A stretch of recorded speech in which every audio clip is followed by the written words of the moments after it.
Assalamualaikum warahmatullahi wabarakatuh. Perkenalkan, nama saya Diono Falartari. Saya adalah mahasiswa dari Universitas Al-Azhar Indonesia, Prodi Hubungan Internasional, kelas HI 21A.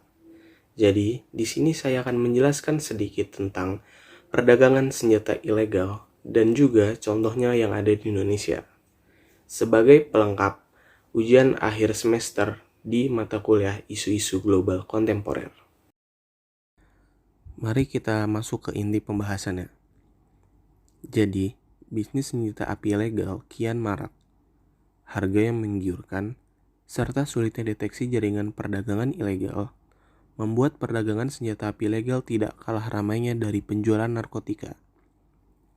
Selain itu, proses pembelian senjata api ilegal ini mudah dilakukan, dan juga resikonya untuk terdeteksi pihak polisi pun masih sangat kecil. Polisi telah beberapa kali menangkap pelaku penjualan senjata api ilegal ini, namun tetap saja bisnis haram ini masih terus berlangsung. Negara-negara melalui PBB lalu menyepakati rezim untuk mengawasi perdagangan senjata secara global. Rezim ini dikenal dengan The United Nations Arms Trade Treaty atau biasa disingkat UNATT pada tahun 2014. Rezim ini berisi tentang perdagangan, baik impor, ekspor, transshipment, hingga transit harus berada di otoritas negara tersebut. Selain itu, negara harus melakukan pemeriksaan terhadap calon pembeli, seperti digunakan untuk apa senjata tersebut. Hukum nasional yang berlaku di masing-masing negara itu berbeda. Ada negara yang membenarkan dan mengakui tentang lisensi impor yang diajukan individu. Ada juga negara yang menolak lisensi impor yang diajukan oleh individu dan hanya mengakui lisensi impor dari negara itu sendiri. Berdasarkan data Jaringan Kerja Rakyat Papua, penjualan amunisi senjata api ilegal ini sempat terjadi pada tahun 2010, tepatnya pada Juni tahun 2010. Saat itu, beberapa amunisi kaliber 5,56 sebanyak 38 butir dan amunisi AK-47 sebanyak 7 butir telah dikirim ke kawasan Puncak Jaya. Hal ini telah digagalkan oleh Polda Papua. Pengiriman ini disinyalir berasal dari Jakarta ke Wamena. Kemudian pada tahun 2011, polisi mampu menumpaskan pengiriman dan mendapatkan 11 senjata api laras panjang. Namun, tidak terdapat indikasi bahwa senjata tersebut untuk kelompok separatis Papua. Dilanjut pada tahun 2012, polisi sukses pula mengungkap transaksi perdagangan senjata api di Timika. Mereka tertangkap menjual senjata rakitan berupa senjata laras panjang dan satu senjata laras pendek.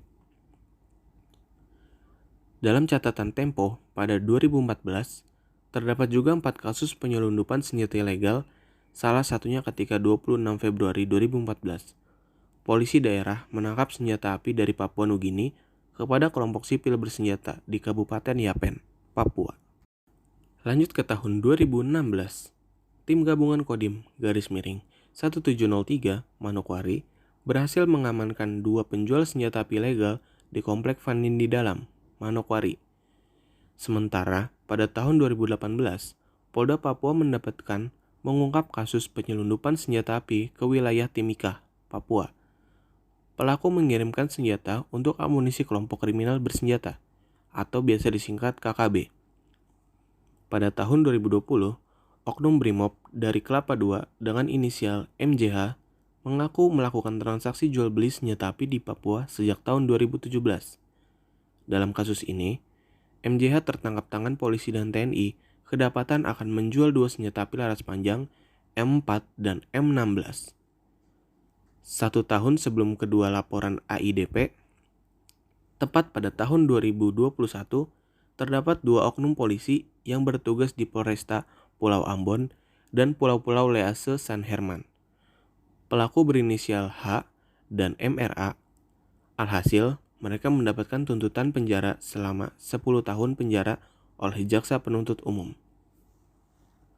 Terakhir, pada tahun 2022, Dingen Tambuni dinyatakan bersalah karena terlibat dalam perdagangan senjata api dan amunisi bagi kelompok bersenjata di Kabupaten Puncak. Pengadilan Negeri Jayapura menjatuhkan hukuman 2 tahun penjara pada Kamis 28 April 2022. Di Indonesia sendiri, kepemilikan senjata api oleh warga sipil itu tidak diperbolehkan. Senjata api boleh dimiliki ataupun digunakan oleh warga sipil hanya untuk sebagai pertahanan diri. Selebih itu tidak boleh. Untuk memiliki senjata api pun harus sesuai dengan syarat beserta ketentuan dari pihak kepolisian Republik Indonesia. Perdagangan senjata dikatakan legal jika memenuhi syarat dari hukum yang berlaku, tidak melanggar hukum internasional maupun hukum nasional. Peran aktor sangat dominan dalam perdagangan senjata legal, dan negara bertindak bisa secara pasif maupun aktif. Setiap negara diwajibkan untuk tidak mengirim senjata yang bertujuan untuk agresif, karena akan mempengaruhi kedaulatan serta keamanan internal dari negara tersebut.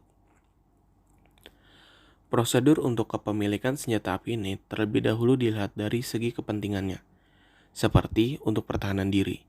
Selain dari kepentingan tersebut, Peraturan Kapolri Nomor 82 Tahun 2004 tentang siapa saja yang boleh memiliki senjata api di kalangan sipil, yaitu yang pertama, warga sipil yang boleh memiliki senjata api ini contohnya seperti Direktur Utama, Menteri, Pejabat Pemerintahan, Komisaris, Pengacara, Dokter, dan pengusaha utama.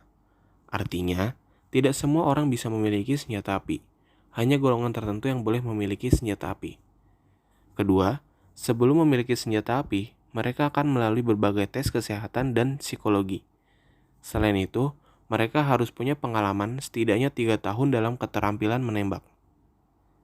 Kemudian yang ketiga, pemilik senjata api harus memiliki surat dari kantor yang bertanggung jawab serta harus mendapatkan surat resmi atas kepemilikan senjata.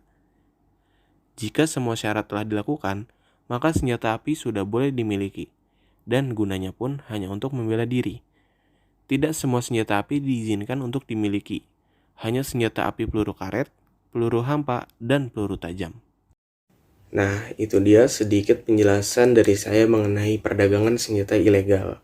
Jadi diharapkan kita dapat bijak mengikuti aturan-aturan dalam menjual dan kepemilikan senjata api tersebut. Demikianlah yang bisa saya sampaikan, kurang lebihnya mohon maaf apabila ada kata salah yang terucap, dan saya juga ucapkan terima kasih sebesar-besarnya atas perhatiannya. Wallahu muwaffiq ila aqwamit thoriq. Wassalamualaikum warahmatullahi wabarakatuh.